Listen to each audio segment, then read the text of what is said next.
I got involved in the project because I'd previously been doing some work for Lancaster University with Professor Robert Geyer on complexity.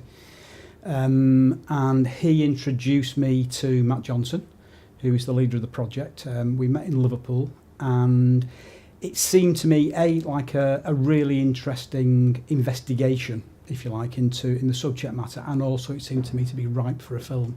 Okay, well, first of all, I'd never been to Australia, and I think I'd only been to the northeast of England once, so I didn't really know either community. So at first, I suppose I had romantic notions as to what the two individual groups of people would be like. So there was this kind of phrase which described Ashington as the largest pit village in Europe, I think. So obviously, when you hear the word pit village, you got imaginations of collieries, of a kind of, I suppose, a typical idea of what northern community life is like. Everyone's got flat caps on, they all wear clogs. But obviously the pits have closed a number of years ago, and people who live in Ashington, I think, are quite similar to people who live across the north of England. They have similar issues, similar problems. What they have got, which other people don't have, is that history of community which was brought by the culture of pit villages. And so that was an interesting thing, really, that they were not part of that culture in a way, but they were from that culture. And then in terms of Australia, I suppose, once again, I had a romantic notion of what Aboriginal people would be like. So I had these images of rust-coloured deserts, of people sat around campfires, looking at the stars, telling stories with dreaming in their eyes. Again, that isn't necessarily the reality of what we saw there. So I think initially, before meeting either sets of people, I had a, unfortunately, typically romantic notion of what those communities would be like. And as whenever you meet a new community, the reality is often very different from the thoughts of what that would be. Well, I suppose, first of all, I met the Ashington group of people first. And what's interesting is that you got a notion of what a community's like and what a culture's like, but when you meet individual people, they're individual people. They're not a culture. They're not a community. They're individuals. And first of all, I liked all the Ashington people straight away. I liked the fact that they weren't just one type of person. You know, you've got a professional with a full-time job. You've got people who are on the edge of getting full-time employment. You've got people who are unemployed or maybe on training courses. So it was a nice cross-section of people. And they seem to me to represent a cross-section of Ashington society, albeit the fact that all of them, to certain degrees, were on the edge of precariousness and potentially could fall through a hole at any one moment.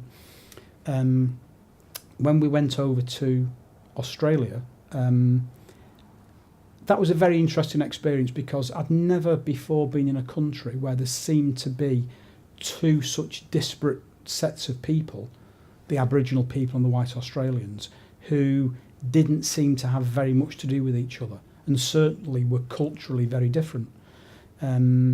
Once again, as soon as I met the Australian people, I liked them. I liked their openness. And I suppose in a way, the very nature that they are people who want to take part in a project like this suggests they're of a certain mind. And they're of a mind which is relatively open and willing to soak things up from the world. So I think the individuals within the project were perfect for the project because they weren't stereotypical in a way. They were very different, even amongst their own cultures they were very different, but they were people who were willing to interact and learn. So one of the things that became apparent to me during the 2 weeks I was in Australia is that there were all sorts of issues facing the Aboriginal community there, a lot of which I think were not unique to the Aboriginal community. And because I've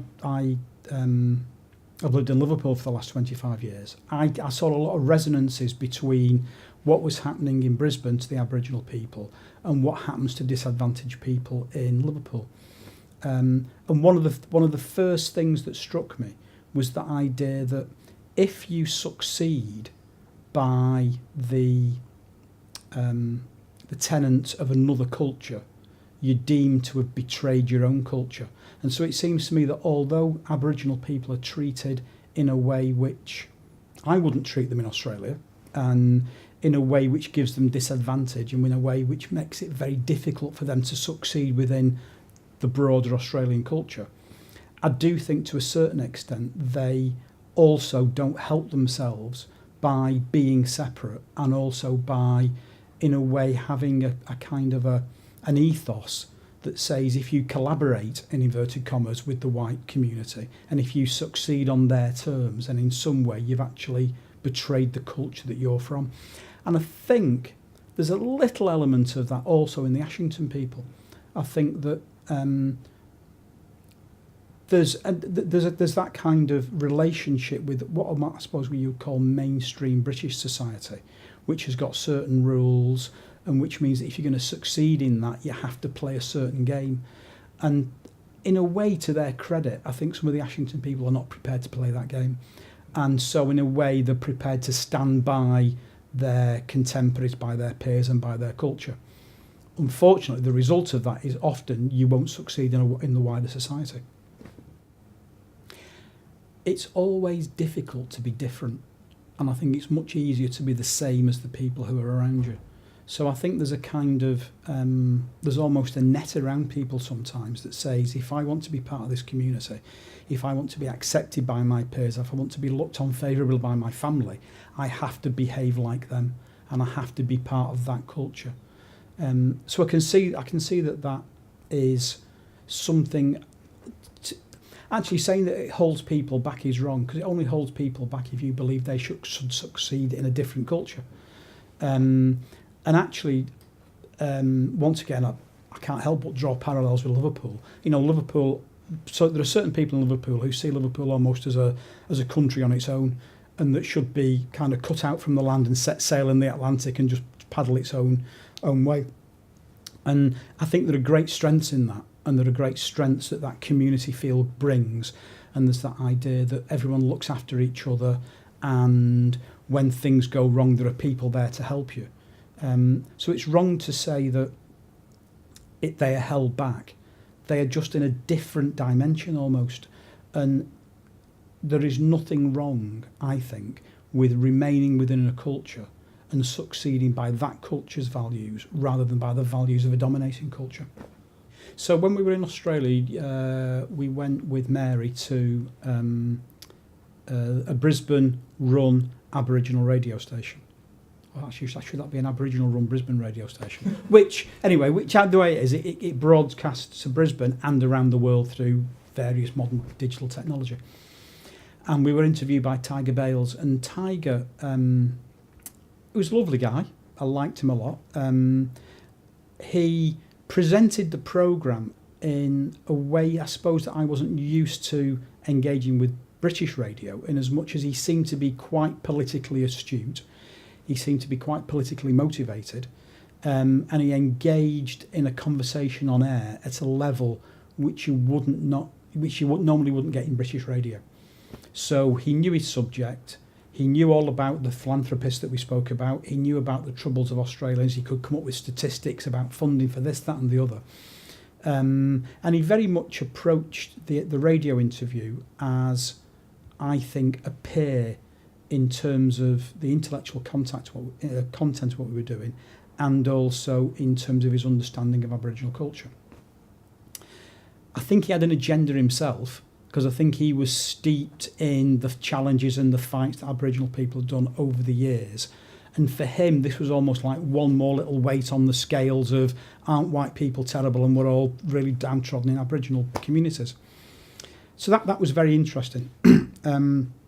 We then went to BBC Newcastle and were interviewed there, and it was a completely different style of interview. What the interviewer there was interested in was personal things about what's it going to be like for you in Australia. I think she even asked about the weather, and approached it in a very kind of BBC person-centred individual story of what these people are going to encounter, and didn't really engage in any way politically or intellectually, for that matter, in terms of the nitty-gritty of the piece, which is only to be expected because the interview was for Drive Time Radio Newcastle. And I suspect Drive Time Radio Newcastle are not interested in the statistics of unemployed in Aboriginal communities in Australia. So it was two very, very different approaches. And I think A, reflected the radio stations that were being done for, but B, also, I suppose, reflected the fact that in Australia we were interviewed by someone who was part of that struggle. And in Newcastle we were interviewed by someone who was an outside observer of what was going on. I think that some of the biggest challenges are we are dealing with quite a lot of people. You know, we've got 5 people who are central characters in Ashington. We've got 4 or 5 people who are central characters in Australia. We've got academics who are around that. We filmed it over a period of, I think we started first film about 7 months ago. And so to actually pull all that together into a cohesive story is going to be quite difficult in the editing of it. And because so far in the project the Ashington people haven't visited Australia and the Australians haven't visited Ashington, there's no natural narrative drive to the story. And what we've got so far is a collection of interviews with people about the issues, but no real storylines to follow. And so I think in this first part it's going to be a challenge to put together a watchable film which isn't simply a series of talking heads. I think if we do part 2, the second part of the film, that'll be a lot easier because there's a narrative drive of the visits. And I think films always work better when you're dealing with issues coming off narrative drives. So that's been a bit of a challenge. I think the fact that some of our contributors are not naturals on screen means that we've had to spend quite a long time developing those relationships. And I think certainly the interviews that we do for part 2 of this should be more meaty and better interviews than we've done in part 1. There were certain challenges in Australia, not least of which was... Actually, no, this is true of both the sets of people. One of the, I think, definitions of precariousness is the idea that you don't have a long-term stake in your future. You see things on a day-by-day basis. And therefore, I think some of our contributors have not necessarily been able to stand back and see the whole project and see what potentially it could be. And therefore, when there's been requests to be at certain places at certain times or to do certain interviews, rather than thinking this is part of a really interesting year, maybe 2-year-long project, they've thought more like, well, what we're doing on Tuesday night, can I be asked to come? And I think that short-termism has been reflected sometimes in their commitment to actually being part of the project and appearing in the project. So that's been a challenge. Yeah. Well, first of all, it's an unusual film to make because we made a commitment at the beginning of the process that we'd be making the film with the people rather than about the people. So to a certain extent, it's been done with a different approach to a normal documentary. And so we've tried to engage with our co-researchers in terms of how we do the interviews, when we do the interviews, that kind of thing. And I think that's driven a couple of issues. One is there are certain storylines which have appeared along the way, which had I been a hard-nosed documentary filmmaker, that's exactly what I would have wanted to pursue because it would make interesting television, there'd be confrontation television, it'd be the kind of thing that people expect to see. We've tried to steer away from the sensational and try to be very much more concerned with the consensual approach of the people who are within the project. I think that one of the reasons that the filming in Australia has been maybe a little bit more successful at the moment is because of the individual Mary in Australia, who is very much the fixer there and is very much the person who has been our representative within the Aboriginal community and has got it seems to me, a 100% commitment to the project and has seen the project as a larger thing than what we're doing next Tuesday. So in terms of the interviews that we've got there, it's although the culture there is one where it's actually sometimes quite difficult to pin people down, there's been a kind of fluidity about what we did there, whereas in Ashington it seems to have been a little bit of a stop-start thing, and that's partly down to the fact that it's been filmed over a number of weekends as opposed to a block of 2 weeks. It'll be interesting to see whether that's reflected in the finished film and whether there does seem to be a disjointedness about the Ashington sections, whereas there might be a bit more of a fluidity about the Australian section, and also the very fact that the Australian section was filmed as part of a visit, and that we actually featured your good self, Matt, as almost like a conduit making the journey. There is a narrative drive there which is absent at the moment from the Ashington end of things. I think it's been relatively easy, partly because of the people that we've interviewed who are part of the project, the co-researchers. They have not... The people who are part of the project are part of the project, and therefore, by and large, have always volunteered themselves for interviews and have done their best during an interview. I think there was a job to be done at the very beginning to persuade them to be part of a filmed project, but once we got over that barrier, there seems to have been no opposition at all to doing interviews, to doing filming. They've kind of taken part in it. Apart from there's an element of half-heartedness about certain situations where I think there's a short-termism in the view of the project as opposed to seeing the whole project. In Australia, I don't think our contributors have been any different. We've had no problem. I perceive it as no problem in persuading them to be part of a filmed project.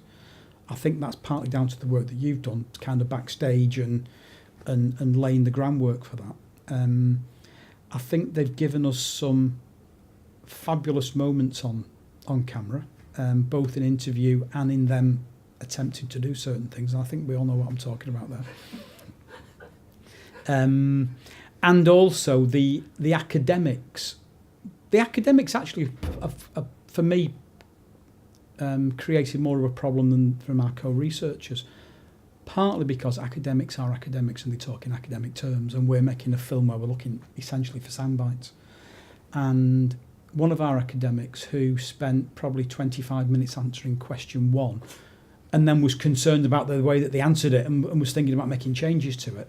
And I think for me that throws up a major issue, not with the film, but with academia per se. And that is quite often a project will be looked at, will be researched by an academic. They'll come to certain conclusions, they'll write a paper or they'll write a book which will be read by 25 people and understood by 3 of those 25 people. And I must admit, in my mind, I do sometimes question the validity of academia in terms of the good that it's doing in the world. And I think that anything which takes an academic project and turns it into a popular piece of media that reaches far more people has greater value than the piece of academia that reaches a very small amount of people who are actually themselves ploughing their own little furrow anyway. So one of the interesting things that the project has raised for me is that idea of the tension between academic study and the popularisation of what those findings end up being. And so it's been a fascinating exercise in trying to create a piece of media that holds together those two disparate things. I've really enjoyed it, partly because, well, you know, as a filmmaker, you like meeting new people and you like meeting new cultures. And I've met new people and I've met 2 cultures which were different from the cultures that I've known and grown up in. So it's been fabulous for that. And also, I've liked the people who are involved in the project. So it has been an enjoyable exercise. I've been to the Southern Hemisphere, which, I mean, I think of everything that we've done, that's the one thing I would not have expected to have done 18 months ago. As it turns out, the things that I've seen and that we've filmed in the Southern Hemisphere have reminded me so much of things that I've seen and filmed within 5 miles of the office that are working in Liverpool.